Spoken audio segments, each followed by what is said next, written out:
Hello my friends, it's Danny, and today I am making some clean and delicious mini pumpkin pies. Now this is a recipe you guys have been requesting for years, so I'm super excited to share it with you today. And do know that this recipe is easy enough for even my I don't know how to bake bakers to make, because I don't really know how to bake fancy either, so we kept it super simple. Now you should get 16 mini pies out of this recipe. So what I like to do is line a 12-cup muffin pan with either paper liners or silicone liners like I have here, and then I do 4 of a separate muffin pan. Now if you didn't have a second pan, then you would just work in batches. And also note, if you didn't want to do mini pies, you could take the filling that I'm going to show you and pour it right into a traditional pie shell, and this could also make 1 pumpkin pie. So I've got my oven preheating to 350 degrees, and we're gonna start by making the crust. Now notice I didn't say dough. That is because myself and pastry dough don't work so well together. So I have found a much more clever, creative, delicious way to create the crust. So you need to have a food processor to get started. And into that, I'm adding 2 cups of raw unsalted pecans and half a cup of unsweetened shredded coconut. Now I think a small food processor is a top 10 kitchen essential, but do note if you're gonna buy one, look for one that holds 4 cups instead of 3 cups. You're gonna get a lot more use out of it that way. Then I'm just gonna pulse that back and forth until it starts to break down. You want it to start to look like a nice fine sand, but you wanna also be careful that you don't overmix, because if you overmix, then it could turn into a nut butter.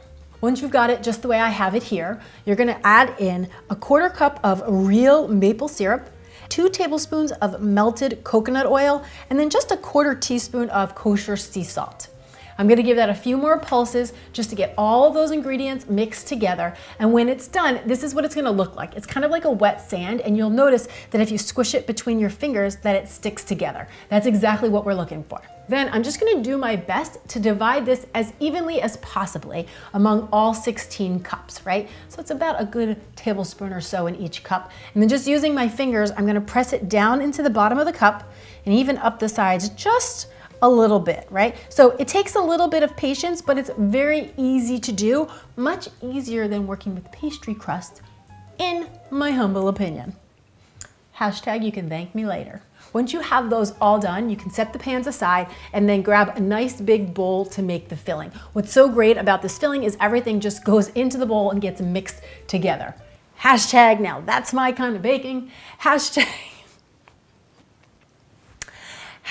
now that's my kind of baking. Hashtag no need to be fancy. Hashtag enough with the hashtags. Okay, so in goes 1 15-ounce can of pumpkin puree. If you were making your pumpkin puree from scratch, you would need 2 cups. And remember, if you can't get your hands on any pumpkin, you could also look for some canned pureed sweet potatoes or canned pureed butternut squash. Then I'm adding in a half a cup of coconut cream. So this is basically the cream from the top of canned coconut milk. So when you first open the can, right, all the water falls to the bottom and there's this thick layer of cream on the top. That's what you want to use. Just scoop that out and add that for the filling. And don't throw what's left away, because it's absolutely delicious in smoothies. Then I have a half a cup of real maple syrup, 2 eggs, and then 1 egg yolk. Now I find the easiest way to separate a yolk from the whites is to crack the egg in half, just like if you were cracking an egg, and then gently pass the yolk back and forth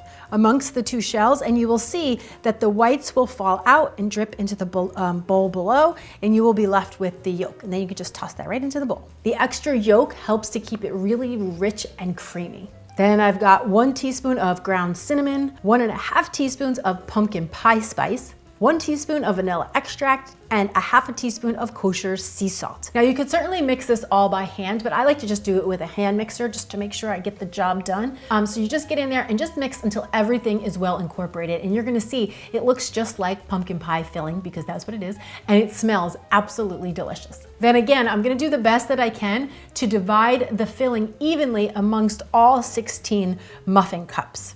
I find that it's better to do a little bit less and then go back and add more, rather than overfilling some of them and not having enough to fill the rest. Now I'm just gonna pop these into a 350-degree oven for 30 minutes or until they're set through. Another great indicator that your pumpkin pies are done cooking is that your kitchen will smell absolutely delicious. Now, once they're all done cooking, really does come the hardest part because we need to let them cool down to room temperature.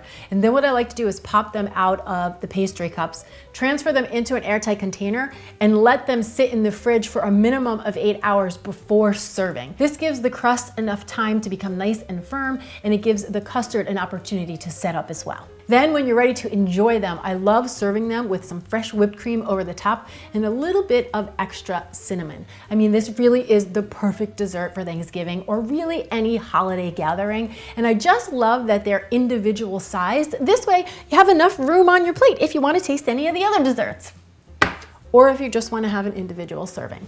I'll leave that up to you. I just love the pumpkin pie filling. It is so rich and creamy, and it's perfectly balanced with that nutty, salty crust.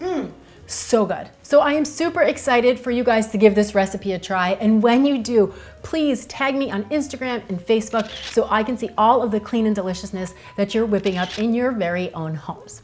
Thank you so much for watching. I'm Dani Spies, and I'll see you back here next time with some more clean and deliciousness. Cheers.